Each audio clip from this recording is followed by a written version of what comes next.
प्यारे विद्यार्थियों, आज के हमारे नवी कक्षा हिंदी विषय में आप सभी का स्वागत है। बच्चों, इस दुनिया में जीने के लिए, समाज में रहने के लिए, हमारे जीवन को सुखमय बनाने के लिए हमें कुछ नीति के दोहों को मानना पड़ता है। कुछ ऐसे ही जीवन के नियम, नीति नियमों को हमने दोहों में पढ़ा है।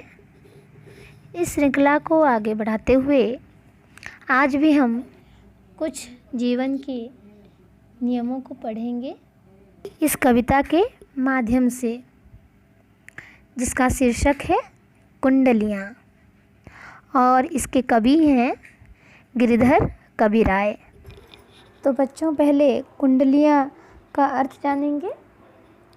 कुंडलियाँ एक दोहा और रोला के संयोग से बना छंद है। इस छंद के 6 चरण होते हैं तथा प्रत्येक चरण में 24 मात्राएं होती हैं।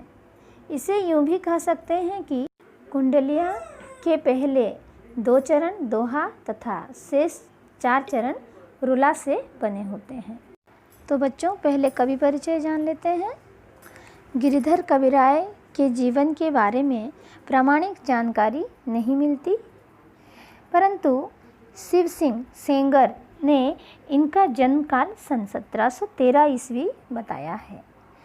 बच्चों, ये शिव सिंह सेंगर हमारे हिंदी के इतिहास लेखक हैं, ठीक है, और ये रचनाकार हैं, कवि हैं। तो हमारे हिंदी साहित्य के बहुत सारे इतिहासों के बारे में इन्होंने लिखा है और इनके हिसाब से हमारे कवि गिरिधर कविराय जी का जन्म 1713 ईस्वी बताया जाता है। लोग इन्हें अवध का निवासी मानते हैं। कविराय नाम से ऐसा लगता है कि वे जाति के भाट थे। भाट मतलब यह वही भाट एक होते हैं जो कि इनका कार्य है वंश लेखन है, और यह अलग अलग समुदायों के अलग अलग होते हैं। अलग अलग जातियों के वही लेखक अलग अलग बिरादरी के होते हैं। यह एक व्यवसाय है जिसे यह लोग पीढ़ी दर पीढ़ी करते आ रहे हैं। राजस्थान में कई प्रकार के वही भाट पाए जाते हैं, मतलब ये किसी वंश का लेखा जोखा रखते हैं। ठीक उसी प्रकार भट्ट जो है और एक है, ये ब्राह्मणों का एक समुदाय है। यह समुदाय कश्मीर, उत्तराखंड, उत्तर प्रदेश, बिहार, राजस्थान, उड़ीसा, पश्चिम बंगाल, गुजरात, महाराष्ट्र आदि में बहुतायत में पाए जाते हैं। जो भी हो, गिरिधर कविराय रीतिकाल के प्रसिद्ध नीति काव्यकार के रूप में सुपरिचित हैं बच्चों, और ये ब्राह्मण ही थे। इनकी कुंडलियाँ विख्यात हैं और उत्तर भारत की जनता में खूब प्रचलित हैं। इनमें दैनिक जीवन के लिए अत्यंत उपयोगी बातें कही गई हैं। सीधी सादी तथा सरल भाषा में रचित होने के कारण ये ज़्यादा लोकप्रिय हुई। कुछ विद्वानों का मानना है कि साई शब्द वाली कुंडलियाँ गिरिधर की पत्नी की रची हुई है। गिरिधर की कुंडलियाँ अधिकतर अवधी भाषा में ही मिलती है। बच्चों, यहाँ पर मैंने कहा कि ये रीतिकाल के प्रसिद्ध कवि माने जाते हैं। तो रीतिकाल जो है यह 1640 से लेकर 1840 के भीतर का जो समय है, प्रायतः इसी को रीतिकाल कहा जाता है। तो बच्चों, आओ हम कुंडलियाँ पढ़ते हैं। बिना विचारे जो करे सो पाछे पछताए, काम बिगाड़े आपनो जग में होत हंसाए। जग में होत हंसाए, चित में चैन न पावे, खान पान सन्मान, राग रंग मन ही न भावे। कहा गिरिधर कविराय दुख कछु टरत न टारे, खटकत है जिया माही कियो जो बिना विचारे। बहुत सुंदर कुंडलियाँ हैं बच्चों। इसमें बहुत सारे चीज़ें हैं जो हम समझ पा रहे हैं शायद, है ना। तो सबसे पहले चूँकि ये अवधी भाषा में लिखी हुई है तो हम इसके शब्दार्थ जान लेते हैं।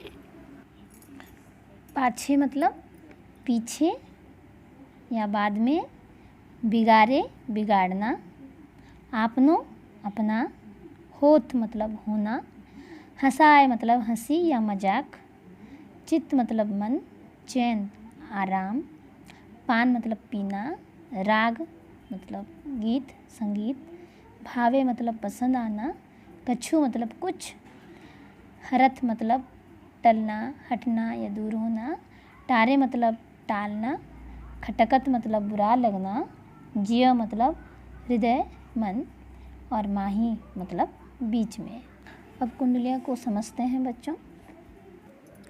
कवि गिरधर का कथन है कि हमें कोई भी काम बिना सोच विचारे के नहीं करना चाहिए, जिसके कारण निकट भविष्य में हमें पछतावा हो। हर व्यक्ति को सोच विचार करके काम करना चाहिए। जो बिना सोच विचार के काम में लग जाता है उसे बाद में पछताना पड़ता है, क्योंकि उसका काम बिगड़ जाता है। और बिना विचारे जो करता है सो बाद में हमेशा पछताया करता है। इसका तात्पर्य है कि जो मनुष्य किसी भी कार्य को करने से पहले कुछ भी नहीं सोचता है वह उस कार्य को पहचानता नहीं है और उसे कर ही देता है। फिर उसे अपनी गलती का एहसास होने लगता है तो वह उस समय पछताता है। फिर तो अब पछताए क्या हो जब चिड़िया चूग गई खेत। ऐसा एक कहावत है कि जब चिड़िया खेत खा गई उसके बाद पछताने से क्या होगा। ठीक उसी प्रकार मनुष्य को अपने किसी कार्य को करने से पूर्व सोच समझकर ही निर्णय लेना चाहिए, ताकि उसे बाद में पछताना ना पड़े। यदि हम बिना विचारे काम करते हैं तो अपना काम खराब तो करते ही हैं, उसके साथ समाज में हंसी का पात्र भी बन जाते हैं, और तब हमारा मन किसी कार्य में नहीं लगता और मन में चैन नहीं प्राप्त होता है। ठीक है, क्योंकि मानसिक रूप से वह बेचैन रहता है। खान पान और मान सम्मान उसे अच्छे नहीं लगते हैं। मनोविनोद के सारे साधन फीके लगते हैं।